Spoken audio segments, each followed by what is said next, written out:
Welcome to Soft Hour Library. Tonight's story begins now.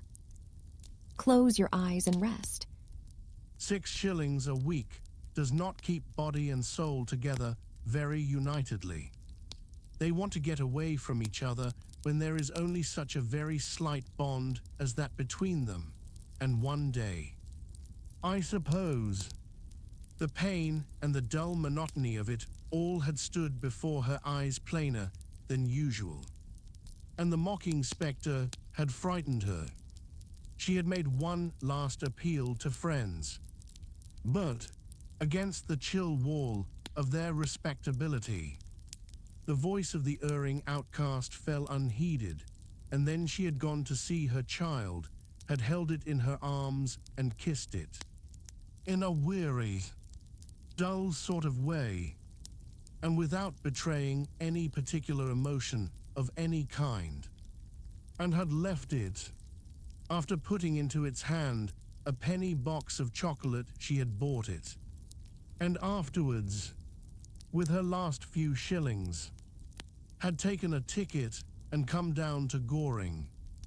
It seemed that the bitterest thoughts of her life must have centered about the wooded reaches and the bright green meadows around Goring, but women strangely hug the knife that stabs them. And, perhaps, amidst the gall, there may have mingled also sunny memories of sweetest hours, spent upon those shadowed deeps over which the great trees bend their branches down so low.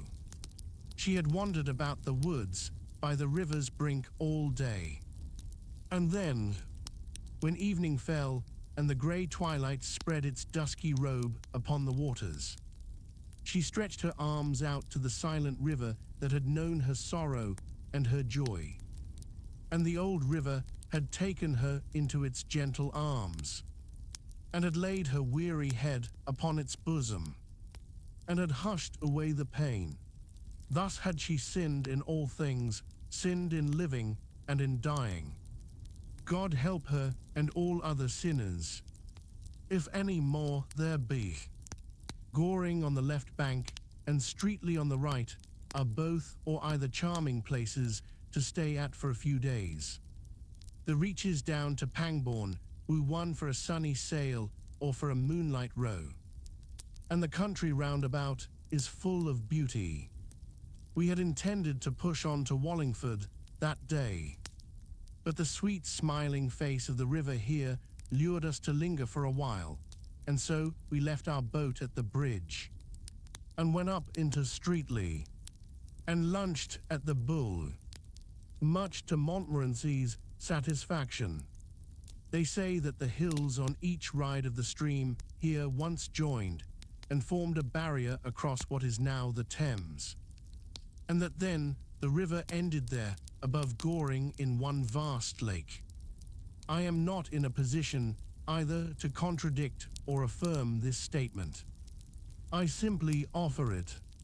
It is an ancient place, Streatley, dating back, like most riverside towns and villages, to British and Saxon times. Goring is not nearly so pretty a little spot to stop at as Streatley, if you have your choice, but it is passing fair enough in its way, and is nearer the railway in case you want to slip off without paying your hotel bill. Chapter 17. Washing Day. Fish and Fishers. On the art of angling.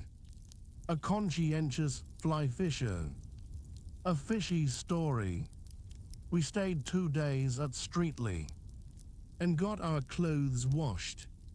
We had tried washing them ourselves in the river under George's superintendence, and it had been a failure. Indeed, it had been more than a failure, because we were worse off after we had washed our clothes than we were before. Before we had washed them, they had been very dirty. It is true, but they were just wearable. After we had washed them, well, The river between Reading and Henley was much cleaner after we had washed our clothes in it than it was before. All the dirt contained in the river between Reading and Henley we collected during that wash and worked it into our clothes. The washerwoman at Streatley said she felt she owed it to herself to charge us just 3 times the usual prices for that wash. She said it had not been like washing. It had been more in the nature of excavating. We paid the bill without a murmur. The neighborhood of Streatley and Goring is a great fishing center. There is some excellent fishing to be had here. The river abounds in pike, roach, dace, gudgeon, and eels. Just here, and you can sit and fish for them all day. Some people do. They never catch them. I never knew anybody catch anything up the Thames, except minnows and dead cats. But that has nothing to do, of course, with fishing. The local fisherman's guide doesn't say a word about catching anything. All it says is the place is a good station for fishing, and from what I have seen of the district, I am quite prepared to bear out this statement. There is no spot in the world where you can get more fishing, or where you can fish for a longer period. Some fishermen come here and fish for a day, and others stop and fish for a month. You can hang on and fish for a year. If you want to, it will be all the same. The Angler's Guide to the Thames says that jack and perch are also to be had about here. But there the Angler's Guide is wrong. Jack and perch may be about there. Indeed, I know for a fact that they are. You can see them there in shoals. When you are out for a walk along the banks, they come and stand half out of the water with their mouths open for biscuits. And if you go for a bathe, they crowd round and get in your way and irritate you. But they are not to be had by a bit of worm on the end of a hook, nor anything like it, not they. I am not a good fisherman myself. I devoted a considerable amount of attention to the subject at one time, and was getting on, as I thought, fairly well, but the old hands told me that I should never be any real good at it, and advised me to give it up. They said that I was an extremely neat thrower, and that I seemed to have plenty of gumption for the thing, and quite enough constitutional laziness. But they were sure I should never make anything of a fisherman. I had not got sufficient imagination.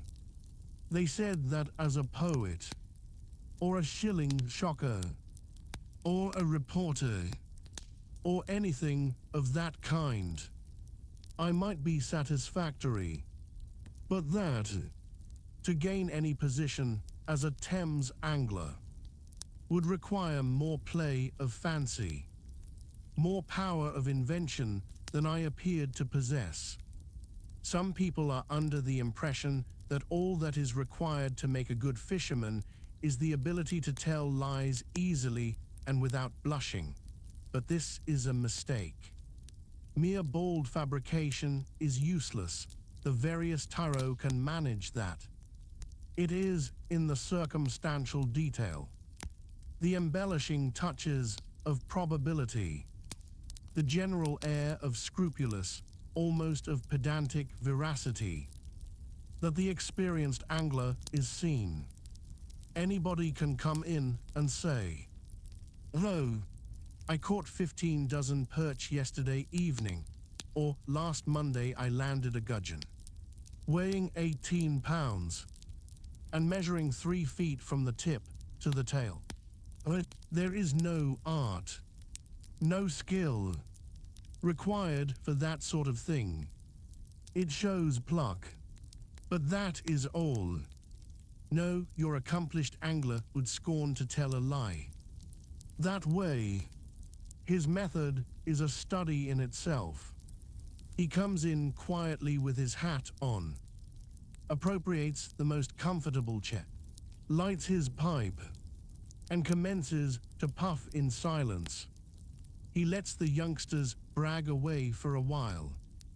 And then, during a momentary lull, he removes the pipe from his mouth and remarks, as he knocks the ashes out against the bars, "Well, I had a haul on Tuesday evening that it's not much good my telling anybody about."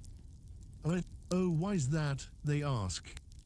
"Because I don't expect anybody would believe me if I did," replies the old fellow calmly, and without even a tinge of bitterness in his tone, as he refills his pipe and requests the landlord to bring him 3 of scotch. Cold. There is a pause after this, nobody feeling sufficiently sure of himself to contradict the old gentleman. So he has to go on by himself without any encouragement. "No," he continues thoughtfully, "I shouldn't believe it myself if anybody told it to me. But it's a fact. For all that, I had been sitting there all the afternoon and had caught literally nothing, except a few dozen dace and a score of jack, and I was just about giving it up as a bad job when I suddenly felt a rather smart pull at the line. I thought it was another little one, and I went to jerk it up. Hang me. If I could move the rod, it took me half an hour, sir, to land that fish, and every moment I thought the line was going to snap, I reached him at last. And what do you think it was? A sturgeon, a 40-pound sturgeon taken on a line. Sir, yes. You may well look surprised. I'll have another 3 of scotch. Landlord, please."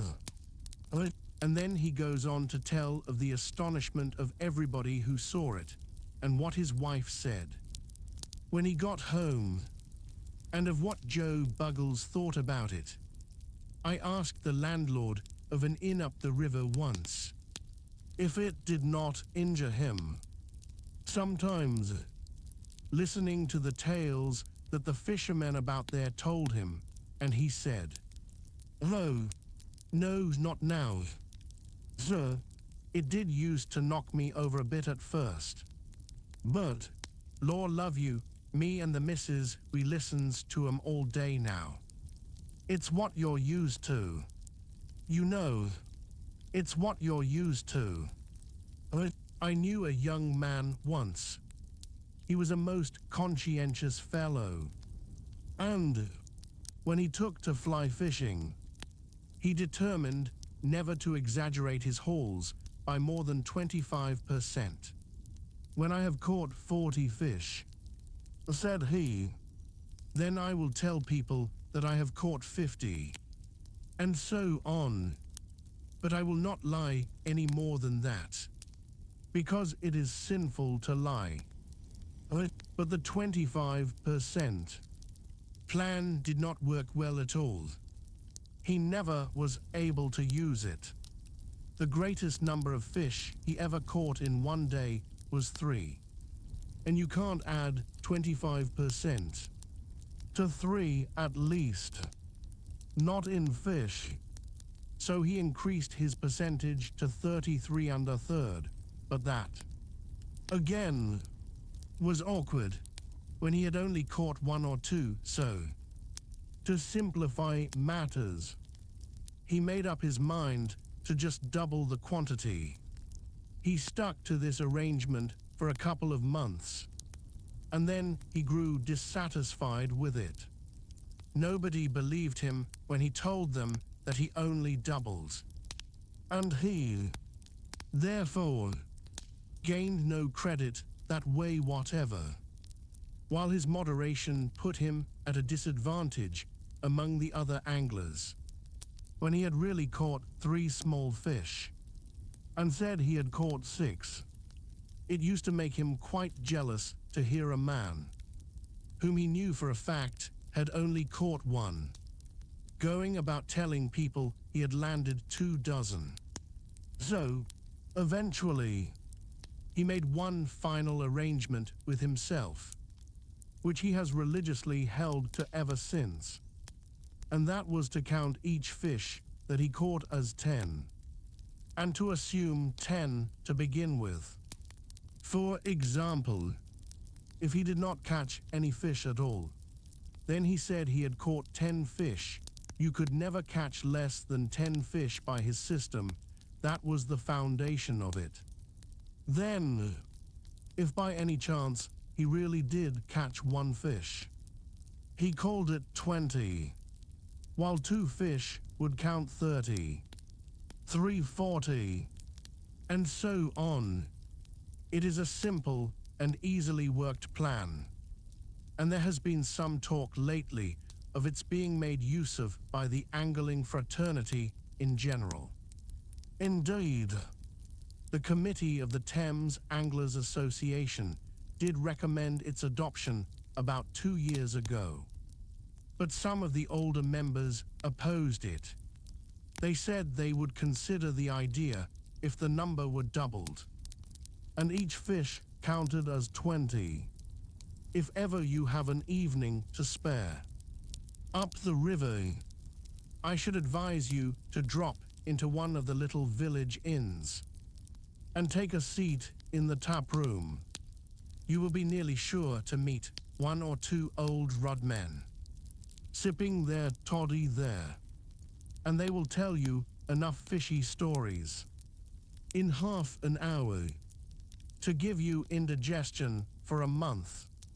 George and I don't know what had become of Harris. He had gone out and had a shave early in the afternoon, and had then come back and spent full 40 minutes in pipelaying his shoes. We had not seen him since, George and I. Therefore, and the dog, left to ourselves, went for a walk to Wallingford on the 2nd evening. And, coming home, we called in at a little riverside inn for a rest and other things. We went into the parlor and sat down. There was an old fellow there, smoking a long clay pipe, and we naturally began chatting. He told us that it had been a fine day today, and we told him that it had been a fine day yesterday. And then we all told each other that we thought it would be a fine day tomorrow, and George said the crops seemed to be coming up nicely. After that it came out, somehow or other, that we were strangers in the neighborhood, and that we were going away the next morning. Then a pause ensued in the conversation, during which our eyes wandered round the room. They finally rested upon a dusty old glass case, fixed very high up above the chimney-piece, and containing a trout. It rather fascinated me. That trout, it was such a monstrous fish. In fact, at first glance, I thought it was a cod. Ah, said the old gentleman, following the direction of my gaze. Fine fellow that, ain't he? Quite uncommon. I murmured, and George asked the old man how much he thought it weighed. 18 pounds 6 ounces, said our friend, rising and taking down his coat. Yes, he continued, it were 16 year ago, come the 3rd o' next month, that I landed him. I caught him just below the bridge with a minnow. They told me he were in the river, and I said I'd have him. And so I did. You don't see many fish that size about here now. I'm thinking, good night, gentlemen, good night. And out he went, and left us alone. We could not take our eyes off the fish after that. It really was a remarkably fine fish. We were still looking at it when the local carrier, who had just stopped at the inn, came to the door of the room with a pot of beer in his hand. And he also looked at the fish. Good-sized trout. That, said George, turning round to him. Ah, you may well say that, sir, replied the man, and then, after a pull at his beer, he added, maybe you wasn't here, sir, when that fish was caught. No, we told him. We were strangers in the neighborhood. Ah, said the carrier. Then, of course, how should you? It was nearly 5 years ago that I caught that trout. Oh, was it you who caught it? Then, said I. Yes, sir, replied the genial old fellow. I caught him just below the lock, leastways. What was the lock then, one Friday afternoon? And the remarkable thing about it is that I caught him with a fly. I'd gone out pike fishing. Bless you, never thinking of a trout. And when I saw that whopper on the end of my line, blessed if it didn't quite take me aback. Well, you see, he weighed 26 pounds. Good night, gentlemen. Good night. 5 minutes afterwards, a third man came in and described how he had caught it early one morning with Blake, and then he left. And a stolid, solemn-looking, middle-aged individual came in and sat down over by the window. None of us spoke for a while, but at length George turned to the newcomer and said, I beg your pardon. I hope you will forgive the liberty that we, perfect strangers in the neighborhood, are taking. But my friend here and myself would be so much obliged if you would tell us how you caught that trout up there. Why, who told you I caught that trout? Was the surprised query. We said that nobody had told us so, but somehow or other we felt instinctively that it was he who had done it. Well, it's a most remarkable thing, most remarkable, answered the stolid stranger, laughing because, as a matter of fact, you are quite right. I did catch it, but fancy you're guessing it like that. Dear me, it's really a most remarkable thing. And then he went on and told us how it had taken him half an hour to land it, and how it had broken his rod. He said he had weighed it carefully when he reached home, and it had turned the scale at 34 pounds. He went in his turn, and when he was gone, the landlord came in to us. We told him the various histories we had heard about his trout, and he was immensely amused, and we all laughed very heartily. Fancy Jim Bates and Joe Muggles and Mr. Jones and old Billy Maunders all telling you that they had caught it. Heart, Will. That is good, said the honest old fellow, laughing heartily.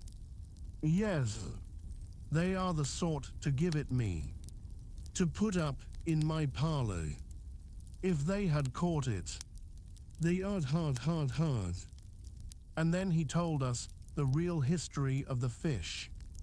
It seemed that he had caught it himself, years ago, when he was quite a lad, not by any art or skill, but by that unaccountable luck that appears to always wait upon a boy when he plays the wag from school and goes out fishing on a sunny afternoon with a bit of string tied on to the end of a tree.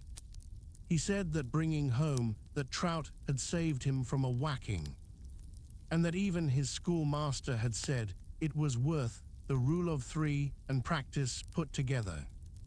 He was called out of the room at this point, and George and I again turned our gaze upon the fish. It really was a most astonishing trout. The more we looked at it, the more we marveled at it. It excited George so much that he climbed up on the back of a chair to get a better view of it.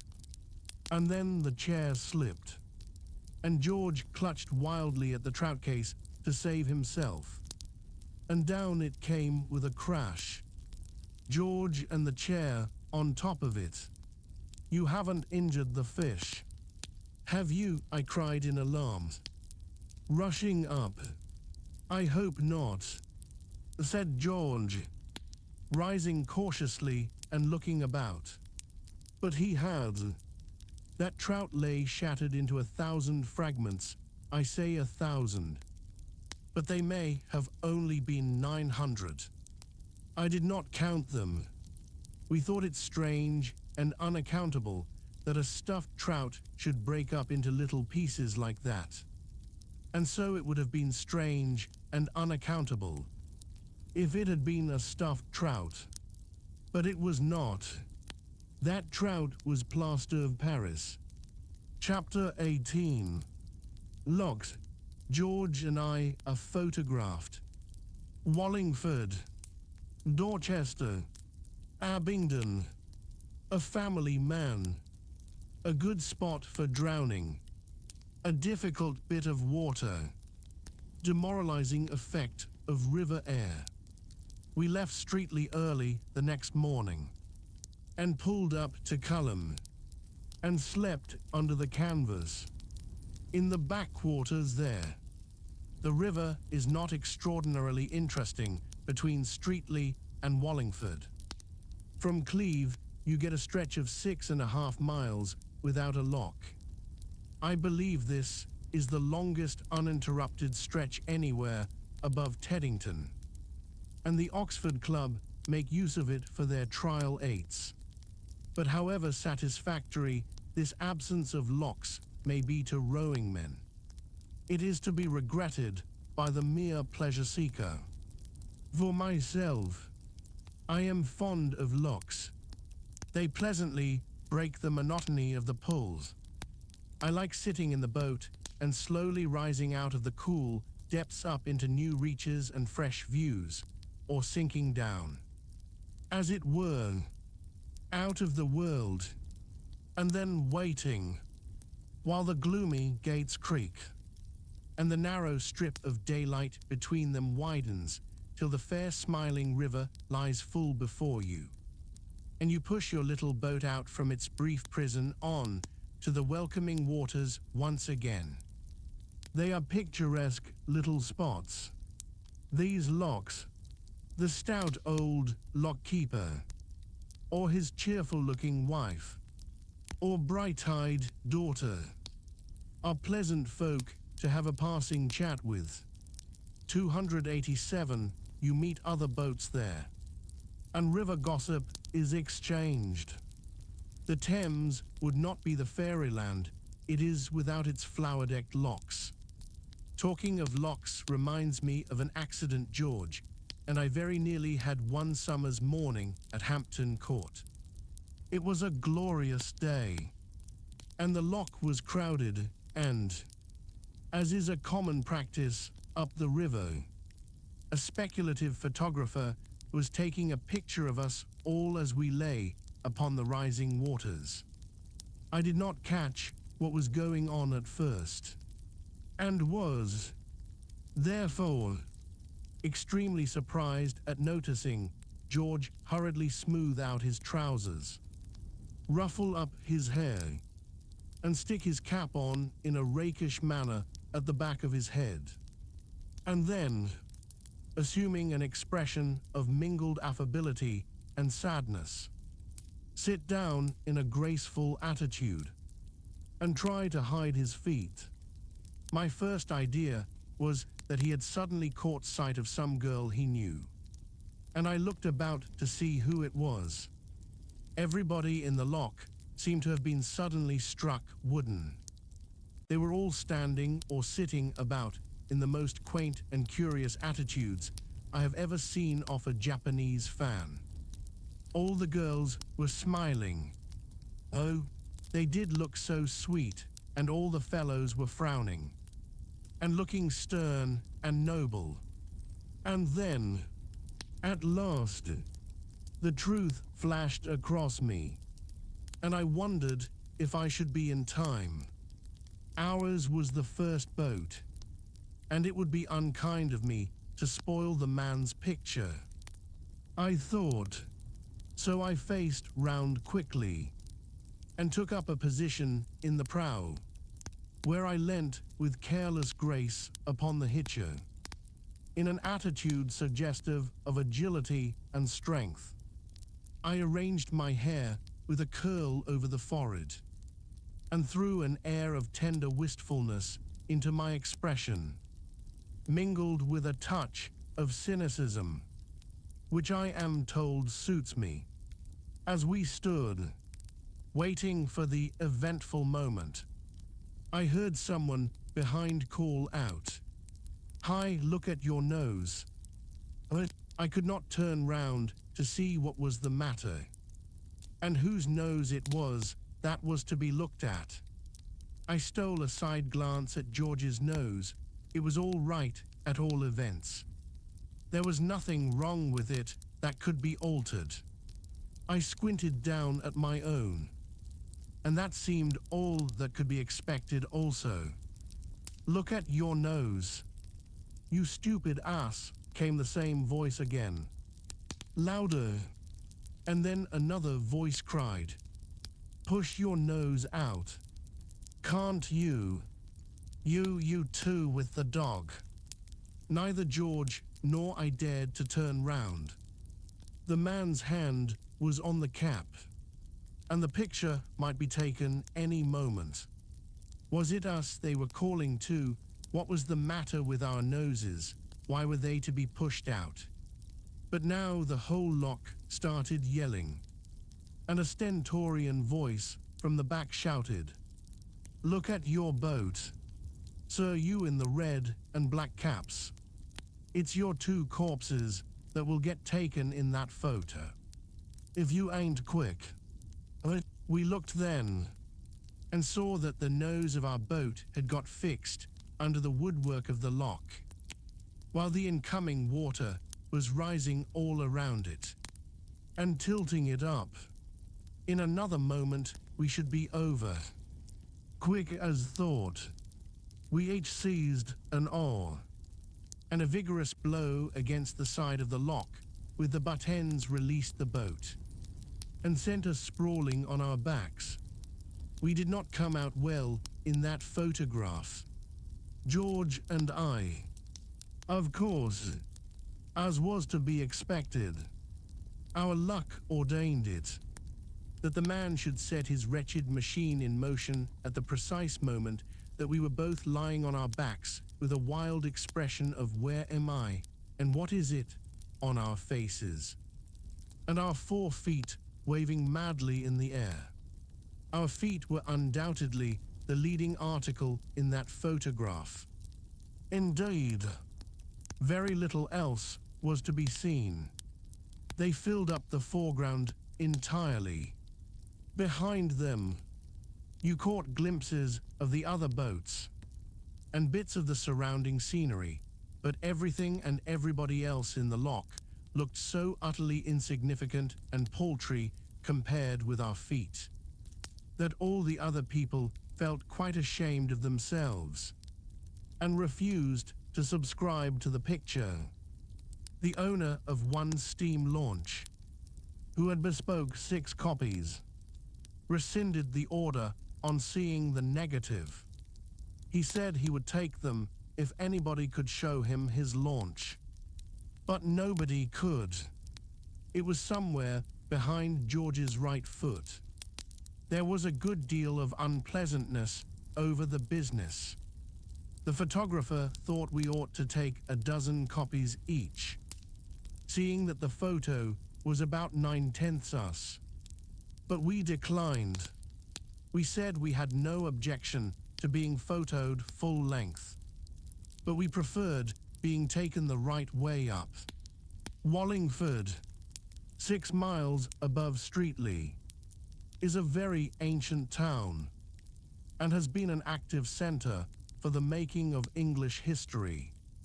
It was a rude, mud-built town in the time of the Britons, who squatted there until the Roman legions evicted them and replaced their clay-baked walls by mighty fortifications, the trace of which time has not yet succeeded in sweeping away. So well those old-world masons knew how to build. But time, though he halted at Roman walls, soon crumbled Romans to dust and on the ground. In later years, fought savage Saxons and huge Danes, until the Normans came. It was a walled and fortified town up to the time of the Parliamentary War, when it suffered a long and bitter siege from Fairfax. It fell at last, and then the walls were raised. From Wallingford up to Dorchester, the neighbourhood of the river grows more hilly, varied, and picturesque. Dorchester stands half a mile from the river. It can be reached by paddling up the Thames, if you have a small boat, but the best way is to leave the river at Dayslock and take a walk across the fields. Dorchester is a delightfully peaceful old place, nestling in stillness and silence and drowsiness. Dorchester, like Wallingford, was a city in ancient British times. It was then called Caerdoran, the city on the water. In more recent times, the Romans formed a great camp here, the fortifications surrounding which now seem like low, even hills. In Saxon days, it was the capital of Wessex. It is very old, and it was very strong and great once. Now it sits aside from the stirring world, and nods and dreams.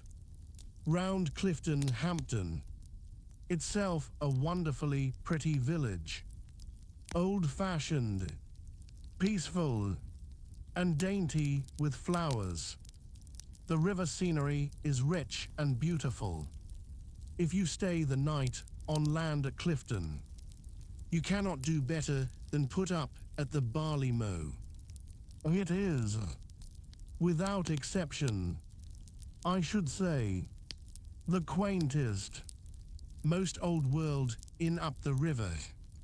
It stands on the right of the bridge, quite away from the village.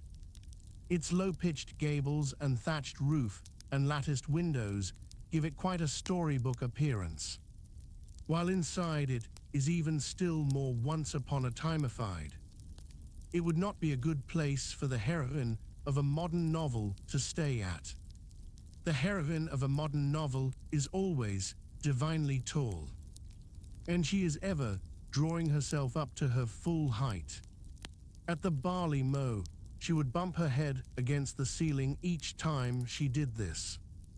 It would also be a bad house for a drunken man to put up at. There are too many surprises in the way of unexpected steps down into this room and up into that, and as for getting upstairs to his bedroom, or ever finding his bed when he got up, either operation would be an utter impossibility to him. We were up early the next morning, as we wanted to be in Oxford by the afternoon. It is surprising how early one can get up. When camping out, one does not yearn for just another 5 minutes nearly so much. Lying wrapped up in a rug on the boards of a boat, with a Gladstone bag for a pillow, as one does in a featherbed. We had finished breakfast and were through Clifton Lock by 8:30.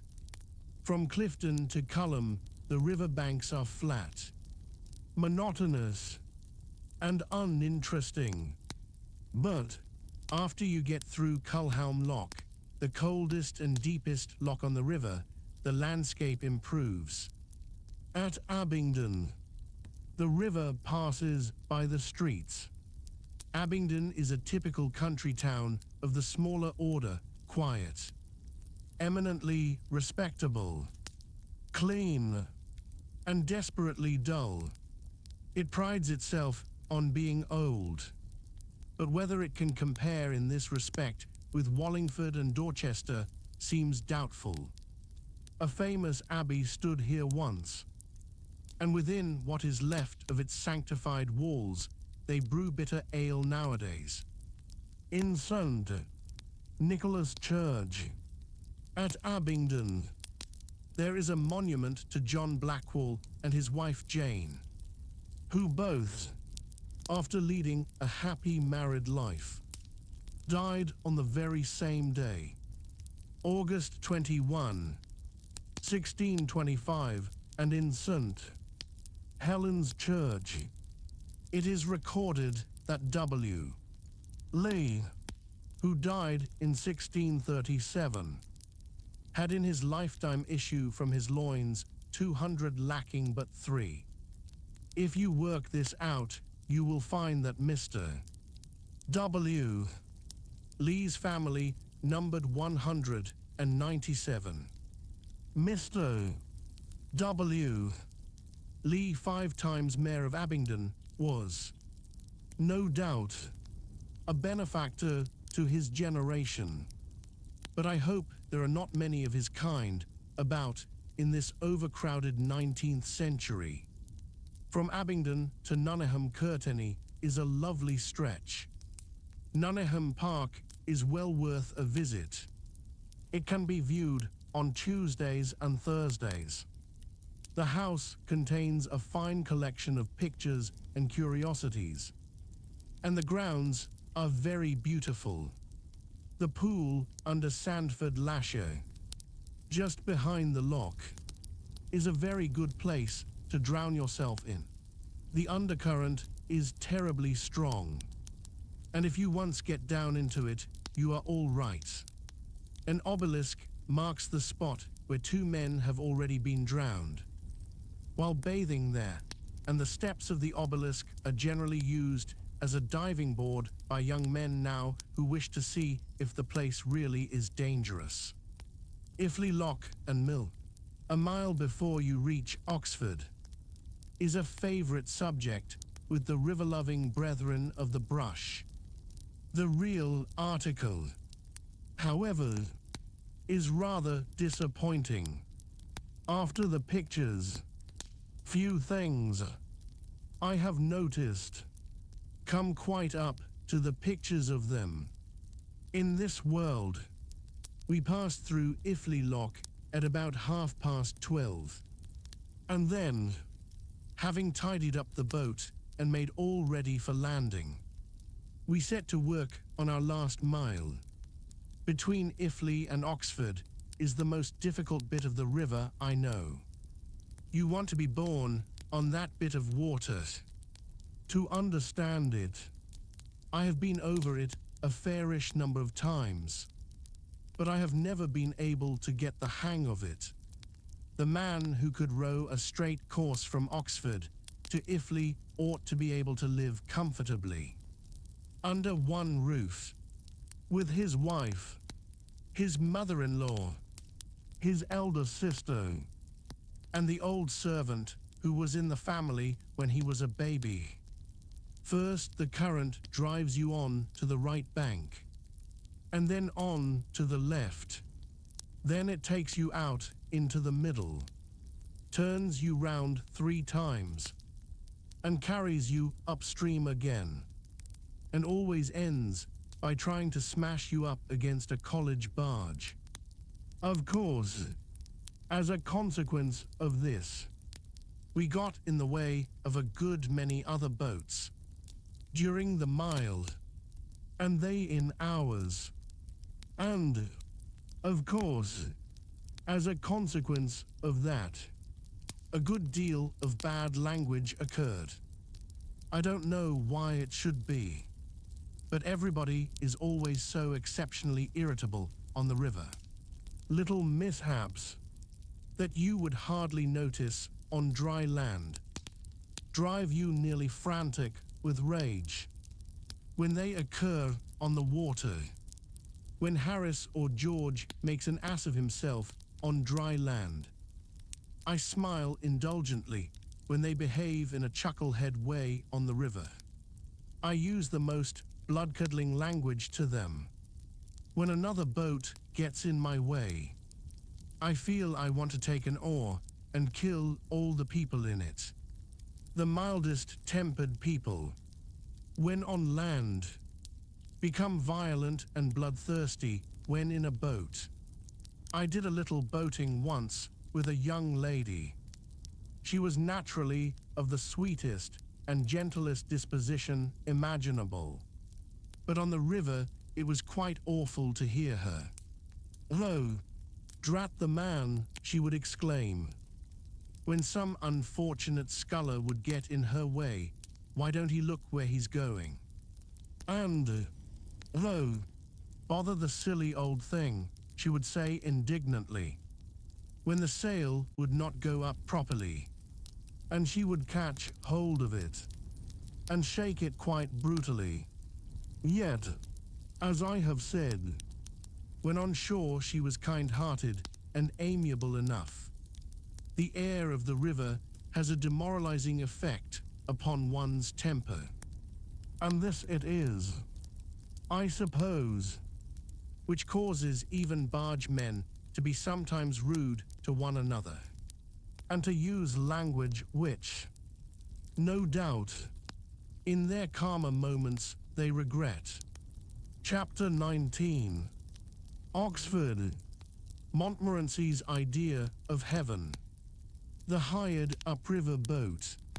Its beauties and advantages. The pride of the Thames. The weather changes. The river under different aspects. Not a cheerful evening. Yearnings for the unattainable. The cheery chat goes round. George performs upon the banjo. A mournful melody. Another wet day. Flight. A little supper and a toast. We spent 2 very pleasant days at Oxford. There are plenty of dogs in the town of Oxford. Montmorency had 11 fights on the first day, and 14 on the second, and evidently thought he had got to heaven. Among folk too constitutionally weak, or too constitutionally lazy, whichever it may be, to relish upstream work. It is a common practice to get a boat at Oxford and row down for the energetic. However, the upstream journey is certainly to be preferred. It does not seem good to be always going with the current. There is more satisfaction in squaring one's back and fighting against it, and winning one's way forward in spite of it, at least. So I feel when Harris and George are sculling and I am steering. To those who do contemplate making Oxford their starting place, I would say, take your own boat unless, of course, you can take someone else's without any possible danger of being found out. The boats that, as a rule, are let for hire on the Thames above Marlow are very good boats. They are fairly watertight, and so long as they are handled with care, they rarely come to pieces or sink. There are places in them to sit down on, and they are complete with all the necessary arrangements or nearly all, to enable you to row them and steer them. But they are not ornamental. The boat you hire up the river above Marlow is not the sort of boat in which you can flash about and give yourself airs. The hired upriver boat very soon puts a stop to any nonsense of that sort on the part of its occupants. That is its chief, one may say. Its only recommendation.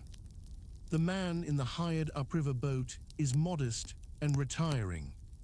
He likes to keep on the shady side, underneath the trees, and to do most of his traveling early in the morning or late at night, when there are not many people about on the river to look at him.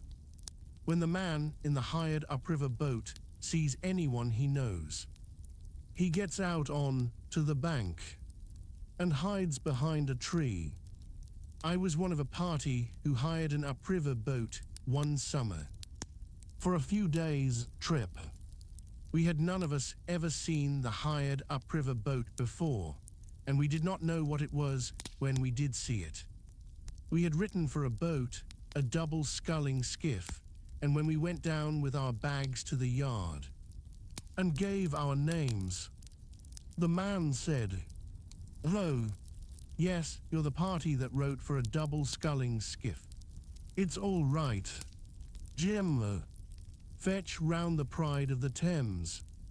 The boy went and reappeared 5 minutes afterwards, struggling with an antediluvian chunk of wood that looked as though it had been recently dug out of somewhere, and dug out carelessly, so as to have been unnecessarily damaged in the process. My own idea, on first catching sight of the object, was that it was a Roman relic of some sort. Relic of what I do not know. Possibly of a coffin. The neighborhood of the Upper Thames is rich in Roman relics, and my surmise seemed to me a very probable one, but our serious young man, who is a bit of a geologist, pooh-poohed my Roman relics theory, and said it was clear to the meanest intellect, in which category he seemed to be grieved that he could not conscientiously include mine, that the thing the boy had found was the fossil of a whale, and he pointed out to us various evidences proving that it must have belonged to the preglacial period. To settle the dispute, we appealed to the boy.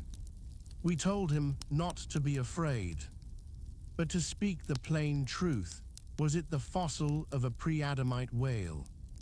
Or was it an early Roman coffin? The boy said it was the Pride of the Thames. We thought this a very humorous answer on the part of the boy at first, and somebody gave him twopence as a reward for his ready wit, but when he persisted in keeping up the joke, as we thought, too long, we got vexed with him. Come, my lad," said our captain sharply. "Don't let us have any nonsense. You take your mother's washing tub home again, and bring us a boat." The boat builder himself came up then, and assured us, on his word, as a practical man, that the thing really was a boat, in fact, the boat, the double-sculling skiff, selected to take us on our trip down the river. We grumbled a good deal. We thought he might, at least, have had it whitewashed or tarred, had something done to it to distinguish it from a bit of a wreck, but he could not see any fault in it. He even seemed offended at our remarks. He said he had picked us out the best boat in all his stock, and he thought we might have been more grateful. He said it, the Pride of the Thames, had been in use, just as it now stood, or rather as it now hung together, for the last 40 years. to his knowledge, and nobody had complained of it before, and he did not see why we should be the first to begin. We argued no more. We fastened the so-called boat together with some pieces of string, got a bit of wallpaper and pasted over the shabbier places, said our prayers, and stepped on board. They charged us 35 shillings for the loan of the remnant for 6 days, and we could have bought the thing out and out for 4 and 6pence at any sale of driftwood round the coast. The weather changed on the 3rd day. Oh, I am talking about our present trip now. And we started from Oxford upon our homeward journey in the midst of a steady drizzle. The river, with the sunlight flashing from its dancing wavelets, gilding gold the grey-green beach trunks, glinting through the dark, cool wood paths, chasing shadows o'er the shallows, flinging diamonds from the mill wheels, throwing kisses to the lilies, wantoning with the Weir's white waters, silvering moss-grown walls and bridges, brightening every tiny townlet, making sweet each lane and meadow, lying tangled in the rushes, peeping, laughing from each inlet, gleaming gay on many a far sail, making soft the air with glory is a golden fairy stream, but the river chill and weary, with the ceaseless raindrops falling on its brown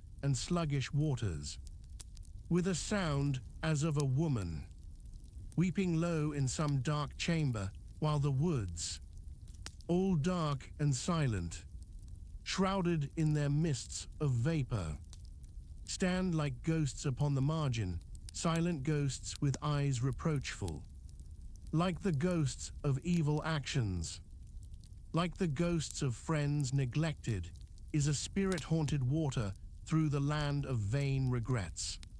Sunlight is the lifeblood of nature. Mother Earth looks at us with such dull, soulless eyes. When the sunlight has died away from out of her, it makes us sad to be with her then. She does not seem to know us or to care for us. She is as a widow who has lost the husband she loved, and her children touch her hand and look up into her eyes, but gain no smile from her. We rode on all that day through the rain, and very melancholy work it was. We pretended, at first, that we enjoyed it. We said it was a change, and that we liked to see the river under all its different aspects. We said we could not expect to have it all sunshine, nor should we wish it. We told each other that nature was beautiful, even in her tears. Indeed, Harris and I were quite enthusiastic about the business for the first few hours, and we sang a song about a gypsy's life, and how delightful a gypsy's existence was, free to storm and sunshine, and to every wind that blew, and how he enjoyed the rain, and what a lot of good it did him, and how he laughed at people who didn't like it. George took the fun more soberly, and stuck to the umbrella. We hoisted the cover before we had lunch, and kept it up all the afternoon, just leaving a little space in the bow, from which one of us could paddle and keep a lookout. In this way we made 9 miles, and pulled up for the night a little below Day's Lock. I cannot honestly say that we had a merry evening. The rain poured down with quiet persistency.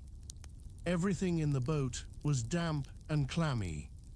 Supper was not a success. Cold veal pie, when you don't feel hungry, is apt to cloy.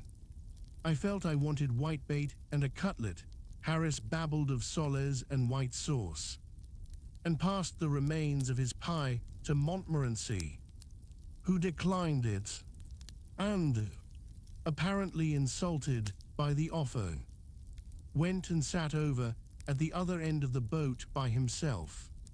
George requested that we would not talk about these things, at all events until he had finished his cold-boiled beef without mustard. We played penny nap after supper. We played for about an hour and a half, by the end of which time George had won fourpence. George always is lucky at cards, and Harris and I had lost exactly twopence each. We thought we would give up gambling then. As Harris said, it breeds an unhealthy excitement when carried too far. George offered to go on and give us our revenge, but Harris and I decided not to battle any further against fate. After that, we mixed ourselves some toddy and sat round and talked. George told us about a man he had known, who had come up the river 2 years ago and who had slept out in a damp boat on just such another night as that was.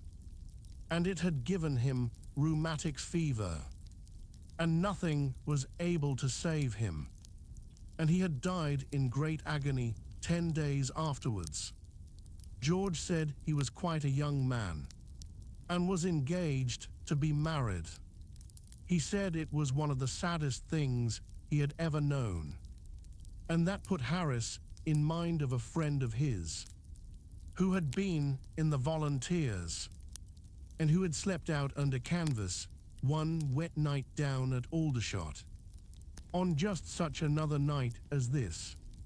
Said Harris, and he had woke up in the morning a cripple for life. Harris said he would introduce us both to the man when we got back to town. It would make our hearts bleed to see him.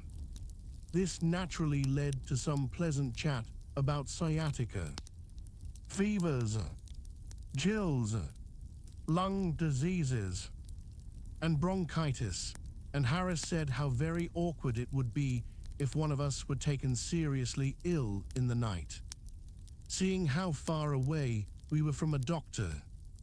There seemed to be a desire for something frolicsome to follow upon this conversation, and in a weak moment I suggested that George should get out his banjo and see if he could not give us a comic song. I will say for George that he did not want any pressing. There was no nonsense about having left his music at home, or anything of that sort. He at once fished out his instrument and commenced to play Two Lovely Black Eyes. But I had always regarded Two Lovely Black Eyes as rather a commonplace tune until that evening. The rich vein of sadness that George extracted from it quite surprised me. The desire that grew upon Harris and myself, as the mournful strains progressed, was to fall upon each other's necks and weep, but by great effort we kept back the rising tears, and listened to the wild yearnful melody in silence. When the chorus came, we even made a desperate effort to be merry. We refilled our glasses and joined in Harris, in a voice trembling with emotion, leading, and George and I following a few words behind. Two lovely black eyes, oh, what a surprise, only for telling a man he was wrong. Two. There we broke down. The unutterable pathos of George's accompaniment to that too we were, in our then state of depression, unable to bear. Harris sobbed like a little child, and the dog howled till I thought his heart or his jaw must surely break. George wanted to go on with another verse. He thought that when he had got a little more into the tune, and could throw more abandon, as it were, into the rendering, it might not seem so sad. The feeling of the majority, however, was opposed to the experiment, there being nothing else to do. We went to bed, that is. We undressed ourselves and tossed about at the bottom of the boat for some 3 or 4 hours, after which we managed to get some fitful slumber until 5 a.m. when we all got up and had breakfast. The second day was exactly like the first. The rain continued to pour down, and we sat, wrapped up in our Macintoshes, underneath the canvas, and drifted slowly down.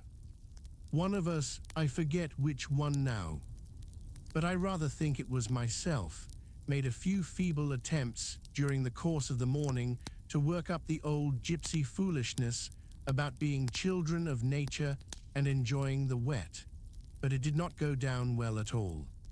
That I care not for the rain, not I, was so painfully evident, as expressing the sentiments of each of us, that to sing it seemed unnecessary. On one point we were all agreed, and that was that, come what might, we would go through with this job to the bitter end. We had come out for a fortnight's enjoyment on the river, and a fortnight's enjoyment on the river we meant to have. If it killed us, well, that would be a sad thing for our friends and relations. But it could not be helped. We felt that to give in to the weather in a climate such as ours would be a most disastrous precedent. It's only 2 days more, said Harris, and we are young and strong. We may get over it all right. After all, at about 4 o'clock, we began to discuss our arrangements for the evening. We were a little past Goring then, and we decided to paddle on to Pangbourne and put up there for the night. Another jolly evening, murmured George. We sat and mused on the prospect. We should be in at Pangbourne by 5. We should finish dinner at, say, 6:30. After that we could walk about the village in the pouring rain until bedtime, or we could sit in a dimly lit bar parlor and read the almanac. Why, the Alhambra would be almost more lively, said Harris, venturing his head outside the cover for a moment and taking a survey of the sky. With a little supper at the to follow, I added, half unconsciously, yes, it's almost a pity we've made up our minds to stick to this boat, answered Harris, and then there was silence for a while.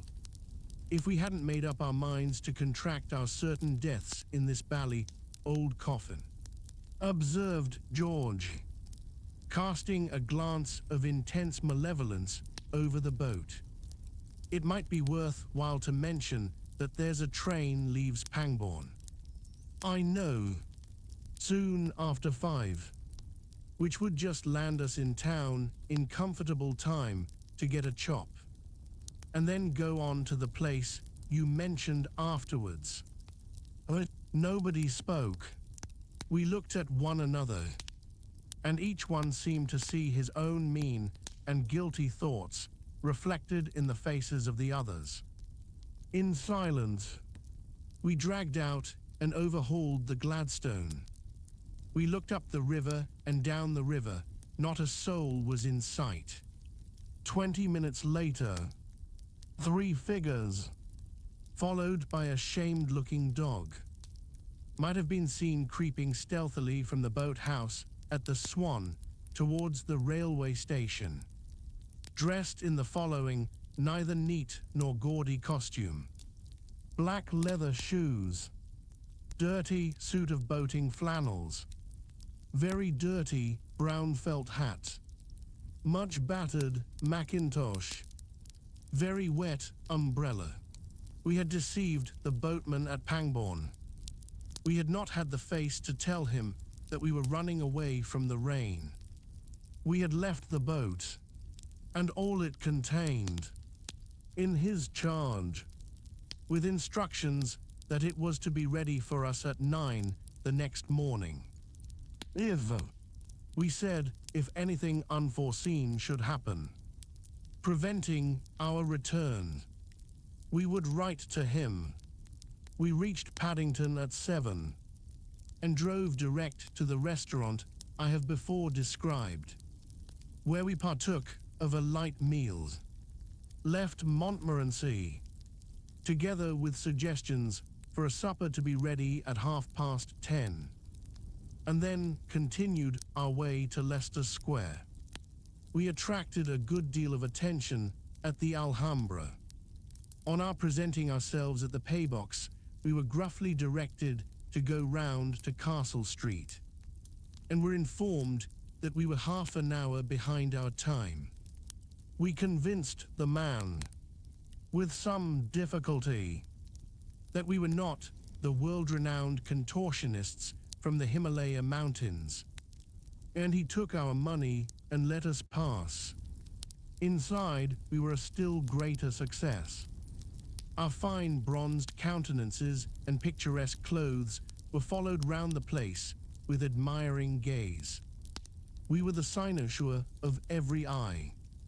It was a proud moment for us all.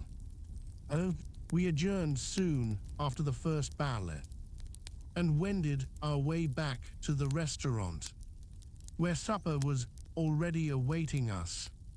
I must confess to enjoying that supper. For about 10 days, we seem to have been living, more or less, on nothing but cold meat, cake, and bread and jam. It had been a simple, a nutritious diet, but there had been nothing exciting about it. And the odor of Burgundy, and the smell of French sauces, and the sight of clean napkins and long loaves, knocked as a very welcome visitor at the door of our inner man. We pegged and quaffed away in silence for a while, until the time came when, instead of sitting bolt upright and grasping the knife and fork firmly, we leant back in our chairs and worked slowly and carelessly when we stretched out our legs beneath the table, let our napkins fall, unheeded, to the floor, and found time to more critically examine the smoky ceiling than we had hitherto been able to do when we rested our glasses at arm's length upon the table, and felt good, and thoughtful, and forgiving. Then Harris, who was sitting next the window, drew aside the curtain and looked out upon the street. It glistened darkly in the wet. The dim lamps flickered with each gust. The rain splashed steadily into the puddles and trickled down the water spouts into the running gutters. A few soaked wayfarers hurried past, crouching beneath their dripping umbrellas, the women holding up their skirts. "Well," said Harris, reaching his hand out for his glass, "we have had a pleasant trip, and my hearty thanks for it to old Father Thames, but I think we did well to chuck it when we did. Here as to 3 men well out of a boat, and Montmorency, standing on his hind legs, before the window, peering out into the night, gave a short bark of decided concurrence with the toast.